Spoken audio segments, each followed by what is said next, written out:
죽음 이후의 세계. 한 번 죽는 것은 사람에게 정하신 것이요 그 후에는 심판이 있으리니. 히브리서 9장 27절 말씀입니다. 세상, 지금 살고 있는 세상은 현세라고 합니다. 살다 죽으면 가는 세상은 내세라고 하지요. 내세는 죽음 이후의 삶을 말합니다. 현세를 살아가는 사람은 죽음 이후의 삶을 경험한 사람이 없습니다.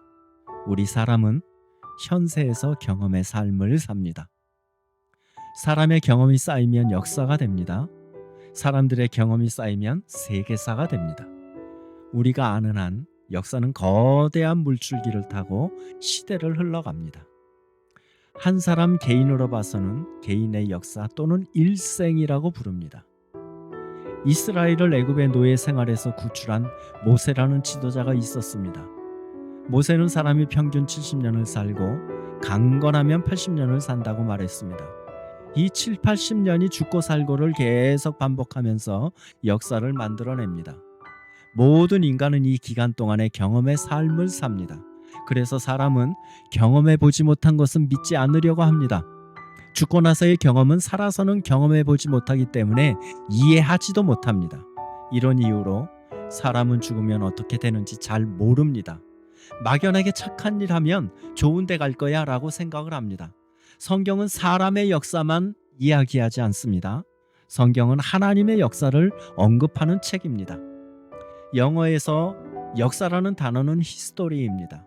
그의 이야기, 즉 하나님의 이야기라는 뜻이 히스토리입니다. 하나님의 역사는 사람이 경험하지 못한 것까지 언급합니다. 하나님의 역사는 죽음 후의 천국의 실제를 이야기합니다. 하나님의 역사는 죽음 후의 지옥의 실제를 이야기합니다. 사람의 대부분의 역사를 사람이 이루어 간다고 생각합니다. 그러나 하나님은 하나님의 계획하에 역사를 이루어 가신다고 말씀합니다. 창세기의 삼위일체 하나님께서 인간을 만들 때 이렇게 말씀하십니다. 우리가 우리의 모양대로 우리의 형상대로 사람을 만들자. 하나님께서 흙으로 사람을 만드셨습니다. 그 코에 생명을 불어넣으셨습니다. 이후 사람은 영과 육체가 합일된 상태로 사람으로 살아가게 되었습니다. 그리고는 사람이 알아서 살아가게 던져 놓으셨겠습니까? 아닙니다. 자유를 주시고 딱 하나만 지키라고 하셨습니다. 선과 악을 알게 하는 나무의 열매만 먹지 말라고, 선악과만 먹지 말라고 하셨습니다.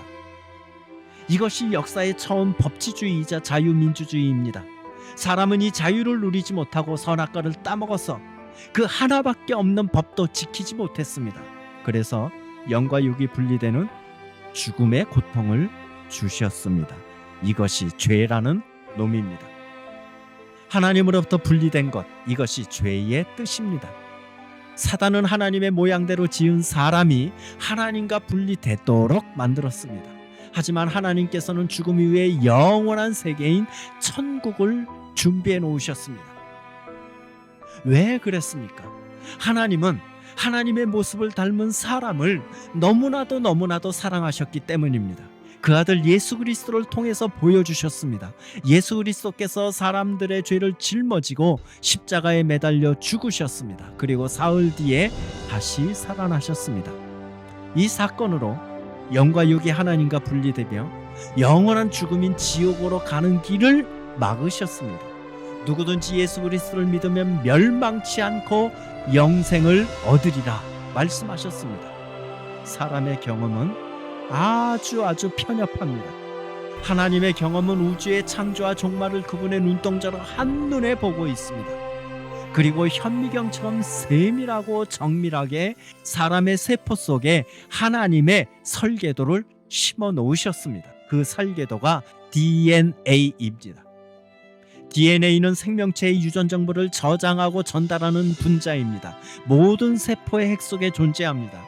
DNA는 생물의 형질과 특징을 결정짓는 중요한 역할을 합니다. DNA는 세포의 발달, 생장 유지 및 생식에 필요한 모든 정보를 포함합니다. 부모는 자식에게 DNA를 통해 유전 정보를 전달합니다. 한마디로 하나님의 설계도대로 살아가게끔 만들어 놓은 것이 사람입니다. DNA 속에 하나님의 사람이 되도록 설계도를 만들어 놓았습니다. 흙으로 지었다니까 아무렇게나 사람을 만든 게 아니라 하나님의 설계도를 우리의 속에 세포 속에 심어 놓으셨습니다. 그래서 그 설계도대로 건축을 하고 집을 짓고 완성되도록 해 놓으셨습니다. 단지 지금은 죄가 가로막아 보지 못하는 것뿐입니다.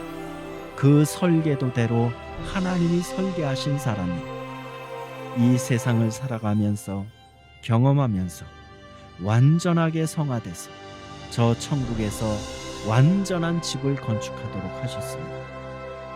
예수 그리스도를 믿는 사람은 죽음 후에 천국이 보입니다.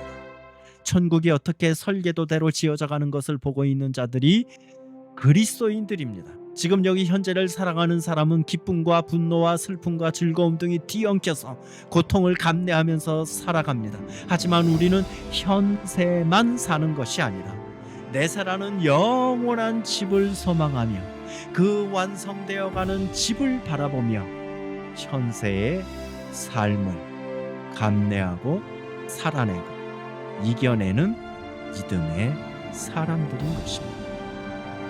성경 두 군데를 읽고 마치겠습니다. 요한복음 14장 1절입니다. 너희는 마음에 근심하지 말라. 하나님을 믿으니 또 나를 믿으라. 내 아버지 집에 거할 것이 많도다. 그렇지 않으면 너희에게 일렀으리라. 내가 너희를 위하여 거처를 예비하러 가노니 가서 너희를 위하여 거처를 예비하면 내가 다시 와서 너희를 내게로 영접하여 나 있는 곳에 너희도 있게 하리라. 내가 어디로 가는지 그 길을 너희가 아느니라.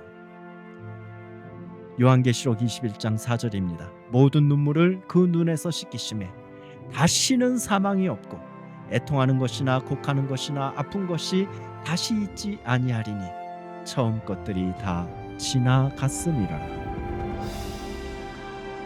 모든 눈물을 그 눈에서 씻기심에 다시 사망이 없다는 그 말씀에 소망을 가지시기 바랍니다. 기도하시겠습니다. 하나님 아버지, 오늘 말씀을 묵상하게 하심을 감사합니다. 이제 우리의 마음이 근심하지 않도록 도와주시고 오직 주님을 믿고 의지하게 하소서. 우리의 연약함을 아시고 죄로 인해 하나님과 분리되지 않도록 은혜를 베풀어 주시옵소서. 이 땅에서 슬픔과 아픔을 경험하지만 주님께서 모든 눈물을 닦아주실 그날을 바라봅니다. 주님의 말씀을 붙잡고 영원한 천국, 생명의 소망을 품고 살아가게 하옵소서. 예수 그리스도의 이름으로 기도합니다. 아멘.